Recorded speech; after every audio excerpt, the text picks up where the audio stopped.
السلام علیکم ورحمۃ اللہ وبرکاتہ۔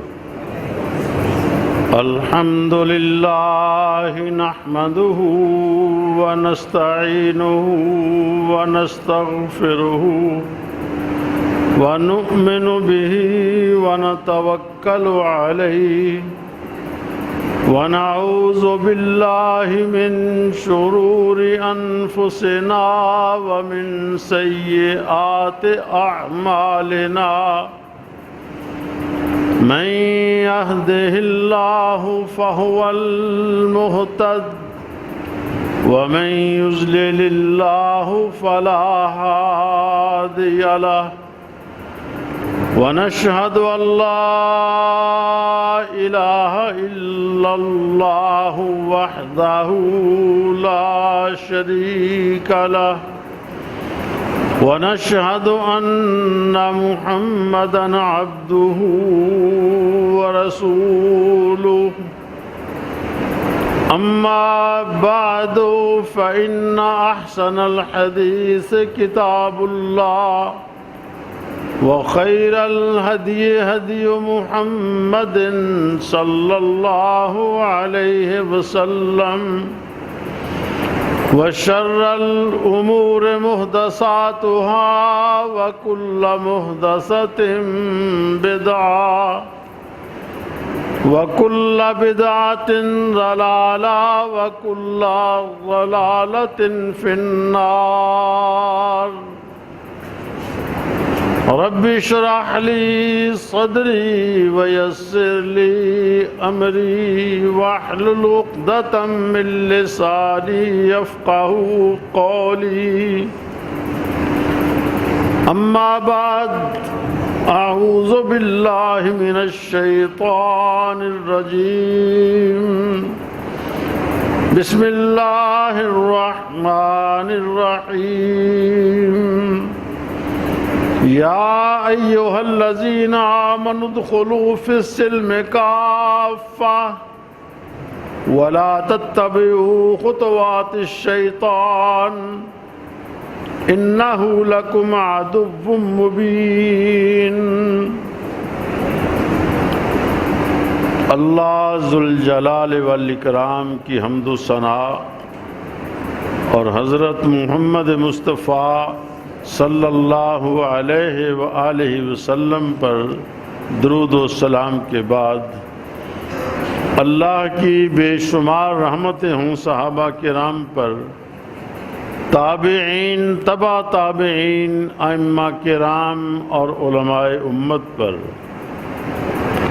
حمد و صلوات کے بعد سورہ بقرہ کی دوسرے پارے کی ایک آیت کریمہ آپ کے سامنے تلاوت کی ہے، جس میں اللہ نے ارشاد فرمایا کہ اے لوگو جو ایمان لانے کا دعویٰ کرتے ہو،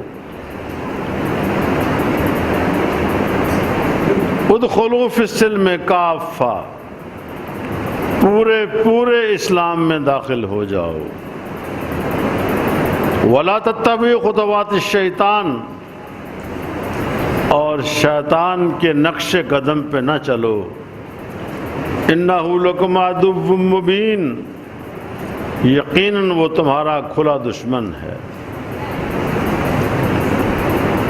اللہ تعالیٰ نے ایک مقام پر فرمایا یا ایھا الذین آمنوا آمنوا، اے ایمان والو ایمان لے آؤ، یعنی اپنے ایمان کو پختہ کر لو۔ اور یہاں یہ فرمایا کہ ادخلوا فی السلم کافہ، پورے اسلام میں داخل ہو جاؤ، جس کا مطلب یہ ہے کہ اپنی خواہش کی پیروی کو چھوڑ دو۔ شیطان دو قسم کے ہیں جن کا تذکرہ اللہ نے قرآن میں کیا، شیاطین الجن والانس، جنوں کے شیطان اور انسانوں کے شیطان۔ رسول اللہ صلی اللہ علیہ وسلم کے فرمان کے مطابق وہ شیاطین جن کا تعلق جنات کے ساتھ ہے وہ قید کر دیے جاتے ہیں، مگر وہ انسان جو شیطان نما ہیں، شیطان جیسے کام کرتے ہیں وہ آزاد رہتے ہیں۔ یہی وجہ ہے کہ رمضان کے دنوں میں لوگوں کے نماز پڑھنے والوں کی تعداد، ذکر اذکار کرنے والوں کی تعداد بڑھ جاتی ہے، کہ وہ شیاطین جو لوگوں کو اللہ کی یاد سے دور کرتے ہیں، دور رکھنے کی کوشش کرتے ہیں، وہ قید ہوتے ہیں۔ مگر وہ شیاطین جن کا تعلق انسانوں کے ساتھ ہے، وہ اپنے مشن کو جاری رکھتے ہیں۔ اس میں دو قسم کی چیزیں ہیں۔ ایک شیطنت یہ ہے کہ اللہ کی نافرمانی کی جائے، جن کاموں سے اللہ نے منع کر دیا ہے ان کو کیا جائے، اور ایک شیطنت یہ ہے کہ رسول اللہ صلی اللہ علیہ وآلہ وسلم کی سنت کے مقابلے میں اپنی خواہش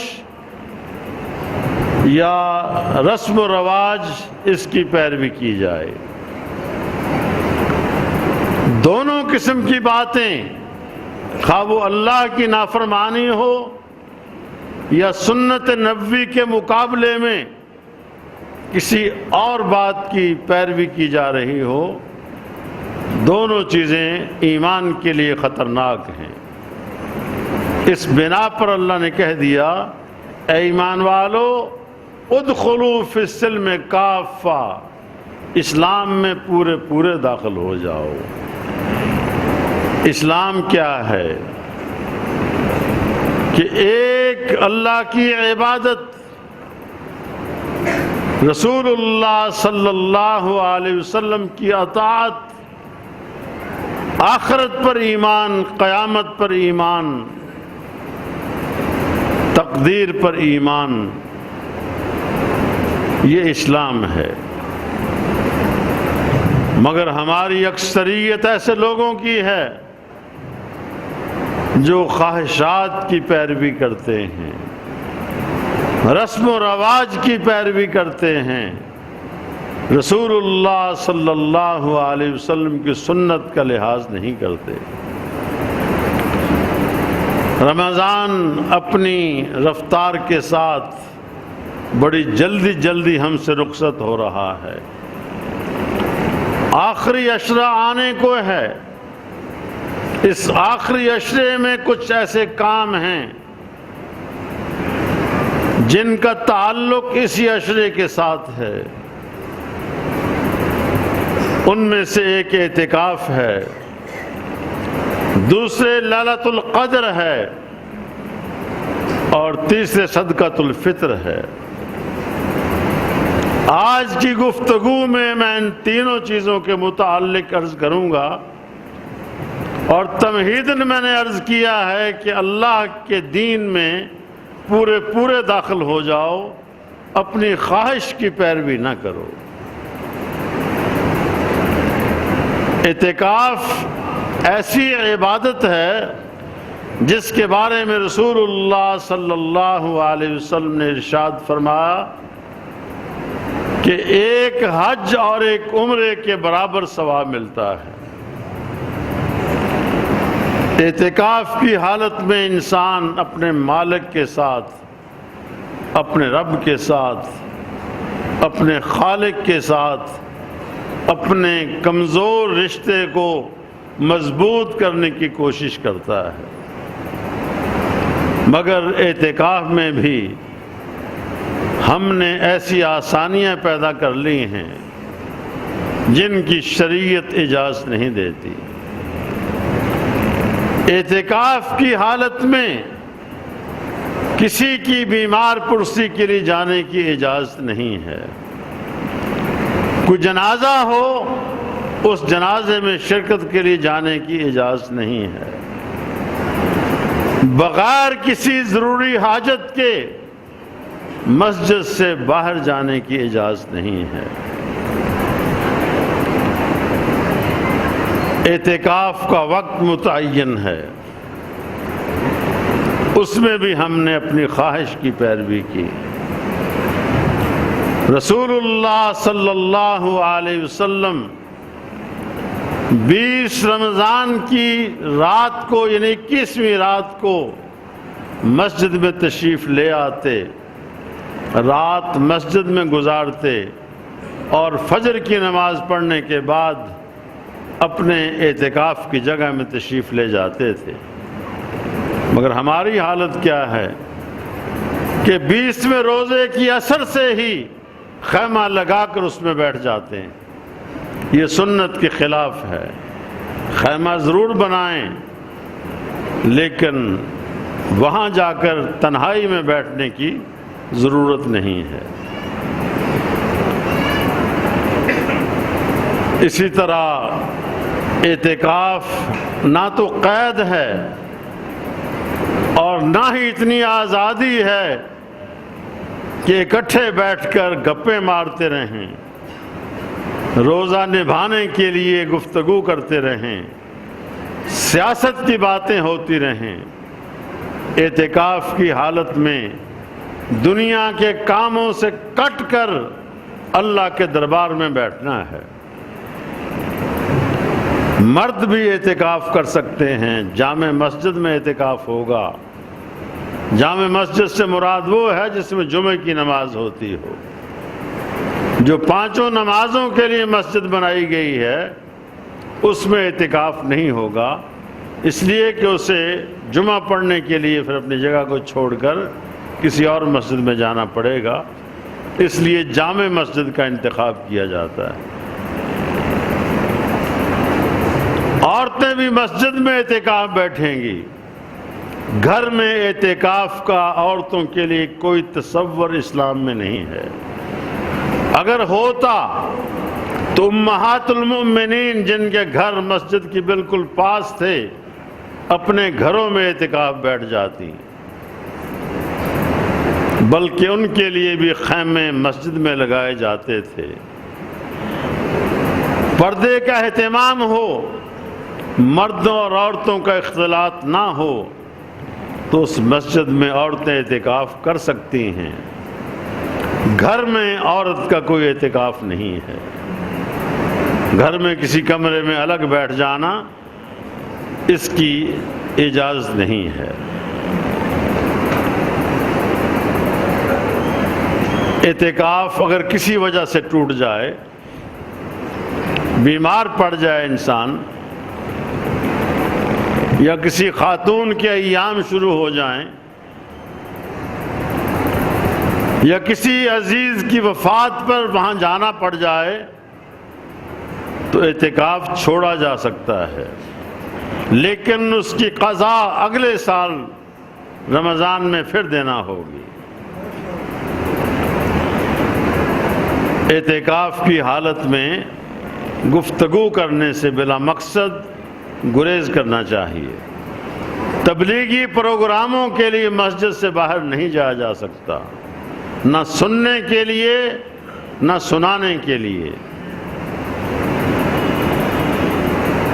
اعتکاف کے دیگر مسائل انشاءاللہ ان لوگوں کو مزید بتائے جائیں گے جو اعتکاف کریں گے۔ دوسری چیز، یہ دوسری بات جس کا آخری عشرے سے تعلق ہے وہ لیلۃ القدر ہے۔ لیلۃ القدر کے بارے میں اللہ نے رسول اللہ صلی اللہ علیہ وسلم کو کہا، وما ادراک ما لیلۃ القدر، آپ کو کیا معلوم کہ لیلۃ القدر کیا ہے؟ پھر خود ہی اس کی فضیلت بیان کر دی، لیلۃ القدر خیر من الف شہر، لیلۃ القدر 1000 مہینے کی عبادت سے بھی افضل ہے۔ 81 سال کچھ ماہ بنتے ہیں 1000 مہینے کے، تو ایک رات کی عبادت 1000 مہینے کی عبادت سے اللہ نے بہتر قرار دی ہے۔ وہ رات کون سی ہے؟ اس کے بارے میں بھی اللہ نے واضح طور پر کسی رات کا تعین نہیں فرمایا، اور رسول اللہ صلی اللہ علیہ وسلم نے علامات بھی بیان فرما دی اور راتوں کا تعین بھی فرما دیا کہ آخری عشرے کی 5 طاق راتوں میں سے کوئی ایک رات ہوگی۔ 21، 23، 25، 27، 29، ان 5 طاق راتوں میں سے کوئی ایک رات ہوگی۔ اس کو پوشیدہ رکھنے کی حکمت یہ ہے کہ اگر بتا دیا جاتا کہ فلاں رات ہے، لوگ اس دن محنت کرتے، باقی راتوں میں اپنے مالک کو بھول جاتے۔ اسے چھپایا اس لیے گیا کہ کم از کم 5 راتوں کی تو لوگ عبادت انہماک کے ساتھ کر لیں، اور ان 5 راتوں میں جس نے اللہ کی عبادت کی اسے اس کے اثرات نظر آئیں یا نہ آئیں، ثواب اسے ضرور مل جائے گا۔ ان 5 طاق راتوں میں سے کوئی ایک رات ہے۔ اور پھر ایک اور بات جو ہمارے ہاں معروف ہے، جو شیطان کے قدموں کی پیروی کے سوا کچھ نہیں، وہ بات یہ کہی جاتی ہے کہ لیلۃ القدر صرف رات میں ایک لمحے کے لیے آتی ہے اور اس کے بعد ختم ہو جاتی ہے۔ یہ بات بالکل جھوٹ ہے، قرآن کی صریح آیت کے خلاف ہے۔ اللہ تو یہ کہتا ہے سلام ہی حتی مطلع الفجر، یہ رات سلامتی والی ہے، امن والی ہے، حتیٰ کہ فجر طلوع ہو جائے۔ غروب آفتاب سے لے کر فجر کے طلوع ہونے تک ساری رات عبادت کی رات ہے، برکات کی رات ہے، رحمتوں کی رات ہے، نعمتوں کی رات ہے۔ جس کو جتنا حصہ نصیب ہو وہ اتنی محنت کر لے، ساری رات اللہ کی رحمتیں نازل ہوتی ہیں۔ ہماری بد نصیبی یہ ہے کہ وہ فضیلتیں اور برکتیں جو اللہ نے لیلۃ القدر کی بیان فرمائی ہیں، ہمارے میڈیا نے، ہمارے علماء نے اس تمام فضیلتوں کو شب برات کے ساتھ نتھی کر دیا ہے، حالانکہ وہ تمام فضیلتیں اور برکتیں لیلۃ القدر کی ہیں، لیلہ برات کی نہیں ہیں۔ تو اس رات کی عبادت 1000 مہینے کی عبادت سے افضل قرار دی گئی ہے۔ لیکن کوئی شخص اگر والدین کا نافرمان ہے، اللہ اور اس کے رسول کے احکامات کی مخالفت کرتا ہے، اسے کچھ حاصل نہیں ہوتا۔ اللہ کی رحمت کا سمندر ٹھاٹھے مارتا ہے، مگر ایسے لوگ جو بلا وجہ کسی سے ناراض ہوتے ہیں، والدین کی نافرمانی کرتے ہیں، اللہ اور اس کے رسول کے احکامات کی پرواہ نہیں کرتے، وہ اس رات بھی اللہ کی رحمتوں سے محروم رہ جاتے ہیں۔ ادخلوا فی السلم کافہ، اسلام میں پورے داخل ہو جاؤ، اپنی خواہش کی پیروی نہ کرو۔ خواہش کی پیروی دراصل شیطان کی پیروی ہے، اور شیطان کے متعلق اللہ نے فرمایا وہ تمہارا کھلا دشمن ہے، بڑی واضح دشمنی کرتا ہے۔ مکمل طور پر گمراہ کرنے کے بعد کہہ دیتا ہے آج مجھے ملامت نہ کرو، اپنے آپ کو ملامت کرو۔ ایک پیغام تمہیں اللہ نے دیا اور ایک پیغام میں نے دیا، تم نے اللہ کی بات چھوڑ کر میری بات مانی، آج میں تمہیں خدا کے عذاب سے بچا نہیں سکتا، نہ تم مجھے بچا سکتے ہو۔ اس دشمن سے اپنے آپ کو ہمیشہ محفوظ رکھنے کی کوشش کرنی چاہیے۔ وہ آرزوئیں دلاتا ہے، امیدیں دلاتا ہے کہ یہ کر لو وہ کر لو کچھ نہیں ہوگا، اس کی پیروی کرنے سے اپنے آپ کو بچاؤ۔ لیلۃ القدر کی تلاش میں وہی طریقہ اختیار کرنا چاہیے جو رسول اللہ صلی اللہ علیہ وسلم نے بتایا اور خود اختیار فرمایا کہ رات کو جاگتے اللہ کی عبادت کرتے، حتیٰ کہ آخری عشرے میں تمام راتوں میں آپ جاگتے تھے۔ آج کل ہم بھی جاگتے ہیں، ہمارے گھروں میں بچے بھی جاگتے ہیں، بندے بھی جاگتے ہیں، عورتیں بھی جاگتی ہیں، لیکن کوئی ٹی وی دیکھ رہا ہے، کوئی رسالے پڑھ رہا ہے، کوئی ناول پڑھ رہا ہے۔ اس لیے نہیں سوتے، اگر سو گئے تو ساری کا انتظام نہیں ہوگا، ساری کھا کر پھر یوں سوتے ہیں کہ ظہر تک کوئی خبر نہیں ہوتی۔ مگر رسول اللہ صلی اللہ علیہ وسلم کا معمول تھا کہ جب آخری عشرہ داخل ہوتا ایقظ لیلہ، ساری رات جاگا کرتے تھے، احیا لیلہ، راتوں کو جاگتے، و ایقظ اہلہ، اپنے گھر والوں کو بھی جگاتے تھے، قرآن کی تلاوت کرتے، نوافل پڑھتے، ذکر اذکار کرتے۔ وہ جاگنا جس میں اللہ کا ذکر نہیں ہے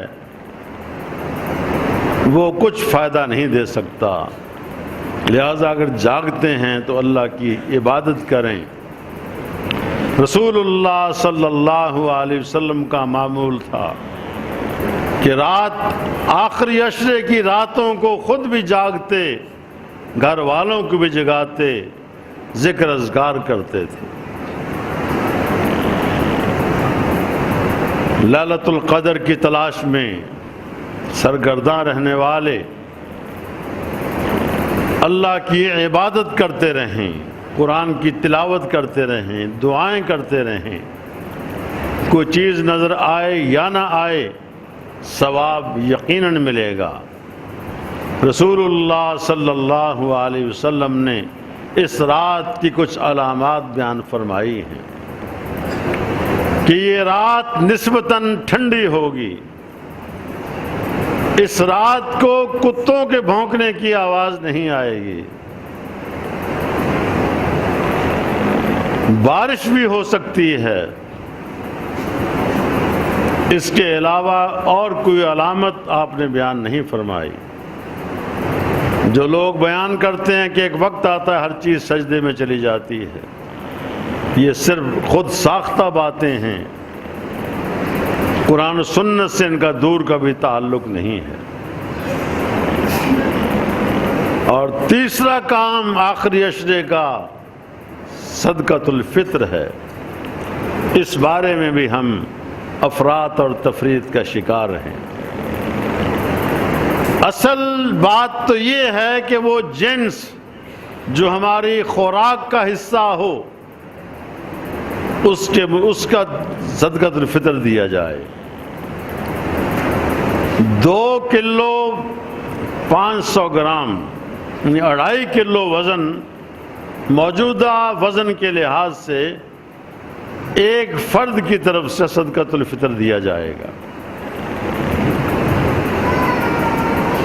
رسول اللہ صلی اللہ علیہ وسلم ایک برتن ہے جس کو سا کہتے تھے، ہماری دیسی زبان میں اسے ٹوپا کہتے ہیں، وہ بھر کر فی کس کے حساب سے دیا جاتا ہے۔